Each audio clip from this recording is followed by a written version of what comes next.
Hi, welcome. I'm here with my friend and colleague, Frank Ricciardi, founder and CEO of Maavee. Frank, how you doing, sir? I am fantastic, Al. Good to be with you again. Yeah. Hey, thanks for being here. Thanks for being willing to share. I mean, you've been on quite a journey over the past couple of years. Obviously, employee well-being coming through the pandemic was a big issue. It's actually eased off, and there's research that shows that this is less of a priority. However, it's also top of mind for many, not only CHROs, but business leaders in general, particularly if they have tight talent markets. And we're going to talk about what employers can and arguably should be doing to promote not only employee well-being for the business's benefit, but for their Right. own benefit. So if you would introduce yourself and tee up what we're going to be talking about today. Sure. Well, it's good to be here again. I love our conversations. Frank Ricciardi, and I have spent, 25 years in people technology. So I have this very long, vast experience of working with organizations that are implementing technology for the benefit of people. And actually, that experience is quite global. I spent 13 years with Cornerstone On Demand, which was my longest stint. And 7 of those years were creating all of the engagement mechanisms for maximizing the success of clients. And then the next 6.5 years was spent in Asia Pacific, building Cornerstone's business from scratch in 7 countries, which is why my beard is gray. And the one thing that really kind of bubbles up to the top about all of that experience is the way organizations engage with people to achieve some outcome. And so my current venture is, still in people technology, but very much focused on the well-being of humans. Most call it workplace wellness or employee wellness. I'd like to challenge us to think of being an employee as simply a persona in our lives, and that we really need to switch from thinking about well-being in the workplace or well-being of employees to thinking about well-being of humans who happen to be employees for a portion of the day. Well, Frank, thank you for sharing. And it's also the case where, again, we're in this place. There's a lot of anxiety in the world around AI taking people's jobs. And also employers are like, okay, what do I do about it? Benefits has this legacy that arguably has to be unwound a little bit and new thinking coming in. So I'm going to tee you up because I know you have some things to share around how employers do things differently, not to create sustainable change. And so Right. I'm going to give you the floor for the next 8 to 10 minutes or so, and then we'll come back and unpack some of the things that you've shared. So if you would, you want to take it away? Yeah, great. Thank you. So I think you hit on one of the key principles, Al, which is change. It's highly likely that by 2030, both work and life will be unrecognizable by all. I mean, literally everything is changing. It used to be, technology is changing so fast, which is really the catalyst for a lot of the change in the world. But never has it changed so fast or at the rate that it's changing, and never has it had such an impact on our lives. So we're all scrambling.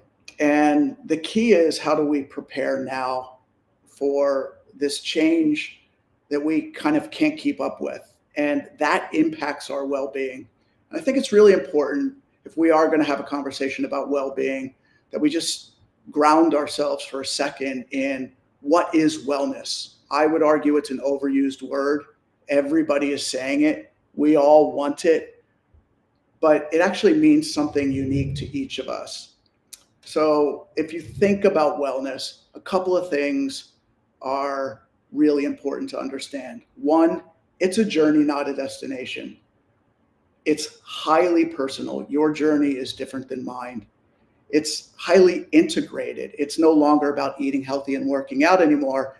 It's about our minds, our bodies, our hearts, our souls, our work, our money, and our planet. We can no longer separate the well-being of the world or the planet with our own well-being. I don't have to go down the rabbit hole. Just turn on the news and you'll quickly see that our well-being is impacted by environmental issues. So it's quite comprehensive. And what's also interesting about all of those areas, for lack of a better term, that I just mentioned, is that they're all highly interconnected. Your mental health is impacted by your physical activity. Your mental health is impacted by your financial situation or your work situation. Your body is impacted by your physical health is impacted by how you sleep and how you eat. So it's also interconnected. And there are two other aspects of wellness that are, I think, two of the most important aspects. In this journey, you never really get there unless you become Buddha or die. And really, let's be honest, we're going to die first. So it is a journey, and it's constantly unfolding. Said differently, it's fluid, it's changing. And it depends on our environment, our context, our needs, our desires, all of which are continually changing. So all of that, when you look at that comprehensively, employers, as well-intended as they are at a significant disadvantage to support the well-being of employees, because it's about tactically about each of them and where they are in their lives at that moment, and that may change. So how do you can't keep up with that? The punchline to all this is it's actually hard to do unless we rethink it. Now, the second thing we should probably understand for context is the care model. Arguably, wellness is part of the care model. But what has happened is that there are two distinct, separate, yet converging, trying to come together aspects of the care model. There's sick care, which we all are aware of, we all are grateful for. Our employers support us in having health insurance and making sure that the right support is there when we need it. But that's about when we're sick. That's about treatment and compliance with that treatment protocol. On the other hand, there's the avoidance of needing sick care, which is well care. And well care is about prevention. Well care is about not needing the sick care system. And if you think about it, employers, health plans, and other key stakeholder groups, let's call them, are trying to support the avoidance of disease or the avoidance of chronic conditions for various reasons, mostly economic in nature. But a lot of money is being spent by employers and health plans to try to keep us well. But in all honesty, we do not rely on our employer nor our health plans to keep us sick, to keep us well. We just don't do it. We don't think about them in that way. We're happy to take support, by the way, but we don't think about, let me go to United Healthcare to stay well, or let me go to my employer to stay well.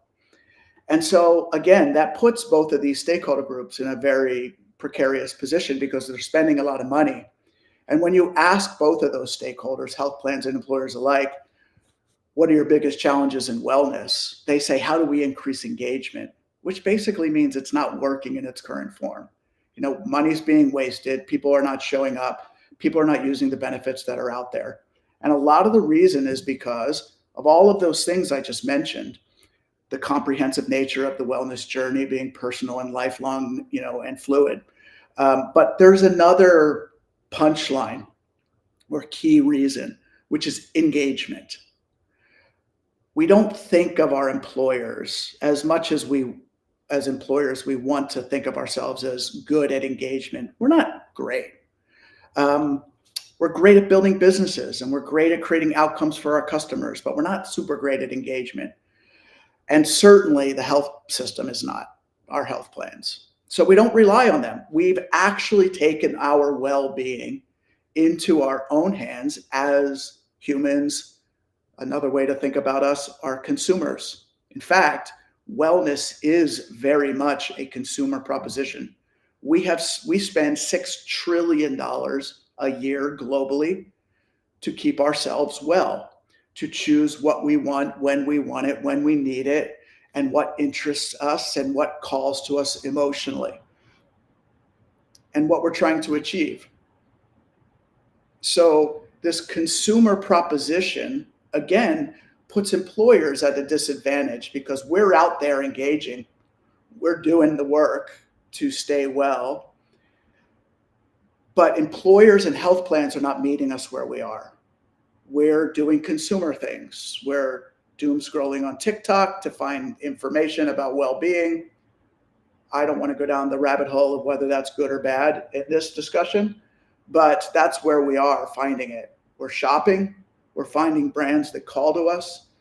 We're spending our own money. And we've created a giant industry, which, by the way, when something's that big, it's hairy, it's complex. And unless you have a passion, like I'm a runner, or I have a problem, like I am approaching diabetes or approaching chronic heart condition, it's hard to engage people. And so the question is, how do you engage them? And I believe the answer is by engaging them with consumer principles in places they are in the world, like on social media and like speaking with their wallets. And so this is really where Maavee came from. We did not set out to solve a problem specifically for employers or specifically for health plans. We set out to solve a problem for Al and for myself and for you as humans. And the promise of Maavee is to help you engage in your lifelong wellness journey. And we believe that in order to do that, you need trusted media to educate, inform, spark your curiosity, a la TikTok, but trusted and curated or created by us. You need community for connection and support. The Surgeon General just put out his latest report on that loneliness will be one of the biggest causes of death, one of the top causes of death in the not too distant future. And we all are seeking our tribes, looking to connect. So media and content, community, and the ability to shop well to be well. So what we mean by that is a curated marketplace of the very best wellness products and services on the planet. All of those brands are invited into our platform. It is not Amazon for well-being. And we evaluate each brand to make sure that they have a demonstrated and visible commitment to you, the consumer, to the environment or the planet, and to society. Said differently, that they're making the world a better place. And we find ways to connect you with those brands, to make them discoverable when you need them. But we take you on your journey, or the journey that you want to go on, through media, through community, and through commerce. And underpinning all of that is, for lack of a better term, a set of features to keep you engaged, nudged, and rewarded along the way. Now, I don't want to go too far down the reward mechanism right now, because it's something we're about to unveil. But we're really excited about it, and we are blowing up and rethinking, reimagining the way that people are incentivized to engage, how they're rewarded, and truly how we will make it no longer cliche to say your health is wealth. We will make it true.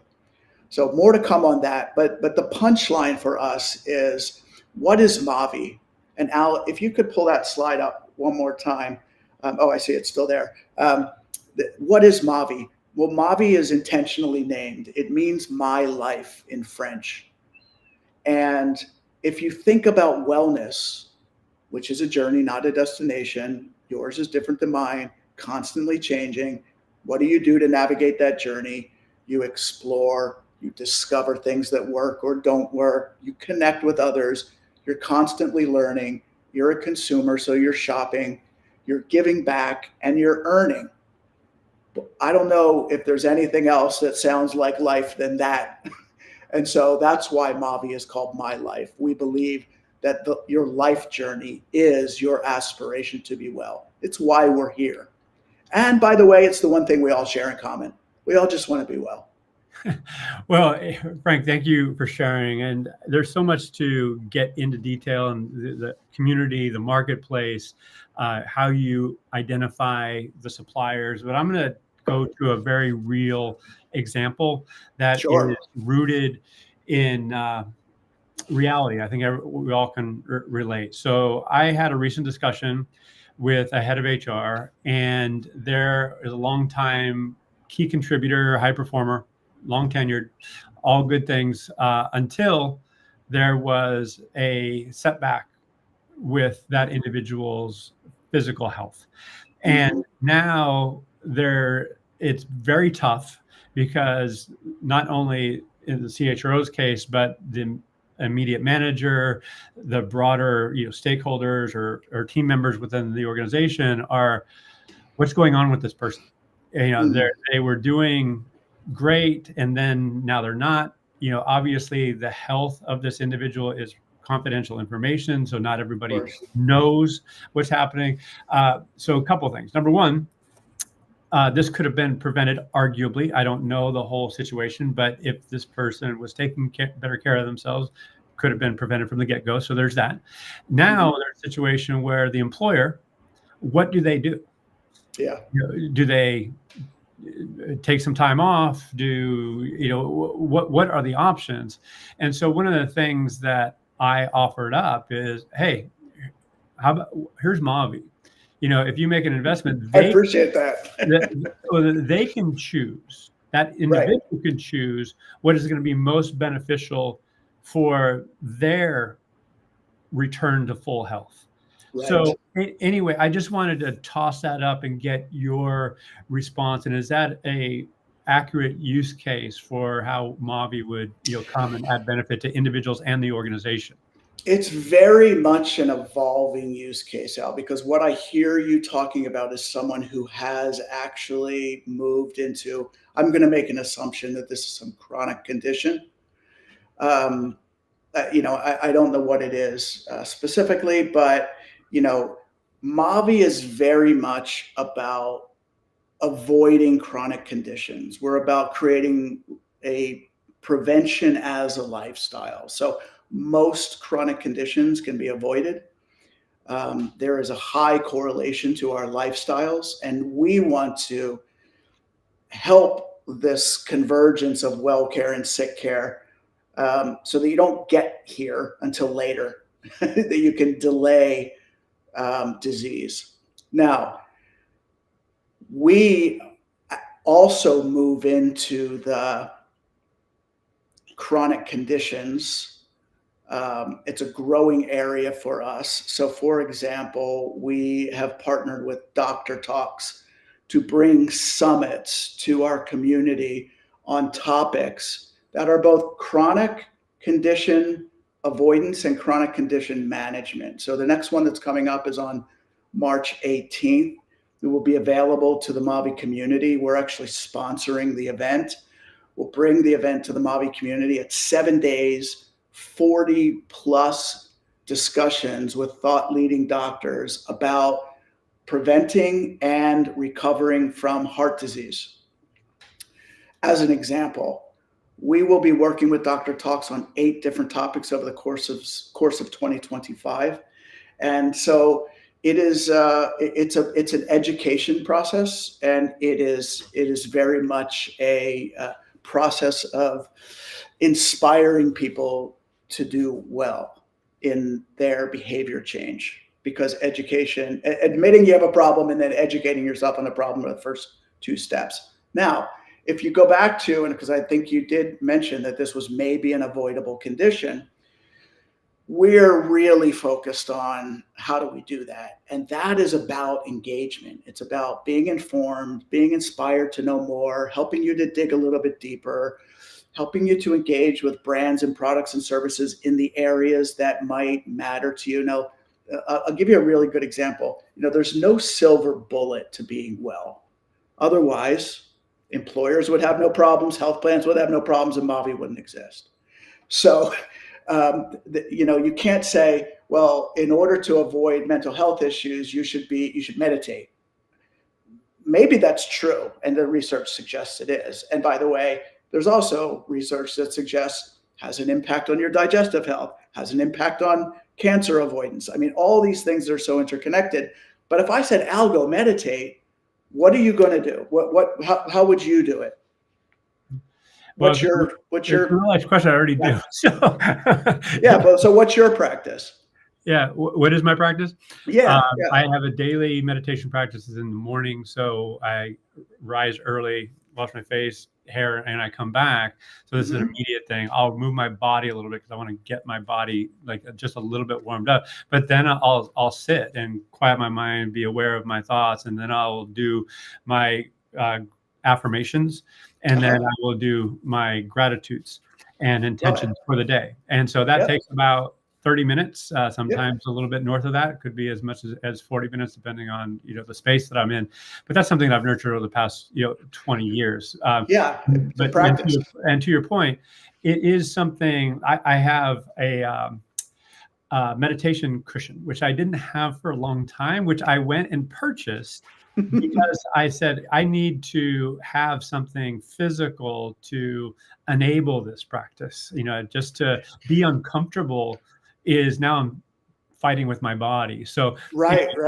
Yeah. But that's exactly right. In fact, not only is there no silver bullet to being well, there's no silver bullet to meditation. Right. And it is usually a combination of things that mean something to you in your practice. So for me, I was going to bring up the cushion because a lot of people use them because sitting up straight, on the sofa is kind of, or on the floor is a different thing. So you kind of create your little space. Maybe it's a cushion, maybe it's a weighted blanket, maybe you lay down. Maybe you put this beautiful breathwork tube in your mouth and you breathe in through your nose and blow out through the tube. Neutralizes your parasympathetic nervous system, calms your anxiety. And that helps me get into a meditative state because I'm actually listening to my breath. You can hear it when you blow through it. And that calms me down because it's very hard for me to quiet my mind. Some people get music and go sit in the closet. I mean, so there's so many different ways to engage. And by the way, if you don't shake it up a little bit and learn new ways, you get bored of it, you abandon it. And so all of these things about it being personal and being fluid are really important. It has to continually unfold. It has to grow. Right. And so we really make these things available, not just products and services, but also the content and the inspiration. Now, as I said, what's coming are the rewards, which are going to be super interesting. And, we believe that it shouldn't all fall 100% on the shoulders of the employer to reward employees to be well. Again, more to come. But navigating that life journey in educating yourself, discovering things that will work for you, trying those things, deciding if they work, if they don't, and then now imagine being incentivized in a really meaningful way to do it, or to find a new way to do it if the way you're doing it doesn't work. Right. So that's going to be really, really powerful because we always say, I said it earlier, if you have a passion or a problem, no problem. Everybody else needs to be paid. Well, that's actually a good tee up because, as we start to wrap here, do you want to talk about the episodes that coming up? Because, we have 2 more in this series, this being the first. And I know you want to talk about how how people can actually adapt. And so getting specific, not today, we talked about employers and their role. We talked about an example and we've touched on the individual, but what do you have in mind for episode 2 and 3 in this series? Well, I think that there is a practical discussion that needs to be had about how employers need to shift the way I describe it to employers in 4 words is support is welcome. So that what employers are doing today by intending to support either with time or money or both is important, but a new model is required. And I really do want to talk about what those new models look like. What employers are doing today, or they're creating programming, they're implementing platforms, they're moving into reimbursement methods to give people choice. But what's missing from all that is the engagement, and what is really going to drive engagement with an employee or a human, and the fact that whatever is implemented, a good portion of it needs to exist outside the walls of the organization, because that's where wellness is happening. So anything that's constrained to the walls, like your well-being platform where you can do a challenge with your employees, that's interesting, but it's not really driving engagement, because they're not really inspired by, like, I want to be in a step challenge with the people sitting next to me. We believe it needs to be the walls of the organization with regard to wellness need to come crumbling down and be open to the world, and encourage your employees to engage with the world, communities outside of the organization. And I know that's the title of episode 3, The Missing Link, Connecting Employee Wellbeing to Planetary Health, and talking about the broader impact. As we wrap here, I want to toss up, and we're not in any rush, so feel free to unpack this to the extent that you deem appropriate. I have really, since we've started to explore more closely together, the fact that, for lack of a better term, shopping and financial empowerment to actually go shopping, and employer underwriting their entry into the marketplace, and the ability to actually consume. Like, money has energy, and it does. And it provides agency that now, okay, if there's a well-being marketplace, now I'm not being distracted by, with all due respect to some of the items out, junk. And so now I'm in here with focused intention, and now I have backing to actually acquire. And now I have, yes, I might not have, I've earned this. It's part of my contribution to this organization, and now I can then go spend, and whether or not I use that for massage or a meditation pillow or what do you call the whistle? The Camuso shift. The Camuso shift. And so the probability that I now engage with that investment is way more higher than if somebody told me to do something. So what are your thoughts on that? Is that where? My thoughts are, again, I come back to, your employees are spending their own money to go acquire these things. The question is, how much money are you willing to invest in their journey? As you perfectly said, giving them the agency to choose what's most important to them in the moment. And Maavee takes the responsibility of making sure that the employer's money is well spent. We think this is critical. What do we mean by that? We mean it's spent on wellness. We've curated 1,750 of the best wellness products and services on the planet. There's no end in sight to our curation in a $6 trillion global industry. Second thing, and by the way, there's a lot of innovation coming, and so the employer spending time on keeping up with where wellness is headed is a losing proposition. They have other things to do, right? We want to be the easy button for the employer. We want to give the employee agency to choose. And we are adamant of reminding the employee of where this interaction, this exchange of money for well-being comes from. So we're constantly reinforcing that it's the employer that supported that purchase. And I'll give you a really good example. Hugh Mariso, who's one of our clients, They give people a monthly deposit into the Maavee wallet for their employees to spend on their well-being. And every once in a while, we talk to our users, and we were on the phone with a guy named Rick in New Jersey about 4 or 5 months ago, and we were like, "Hey, Rick, how's it going with Maavee?" This is a call just like this, and this guy did not skip a beat. He was like, "Look, I got to be honest with you. I would never use Maavee," and we were like, "Oh my God, what do you mean?"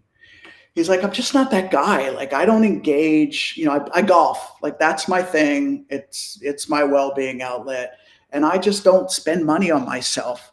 But my employer gave me $300, and I found three things I never even knew existed. This one in particular, he pulls out on the call, and it's a lumbar support pillow with micro needles on it. He has back issues, and he said these needles kind of hurt."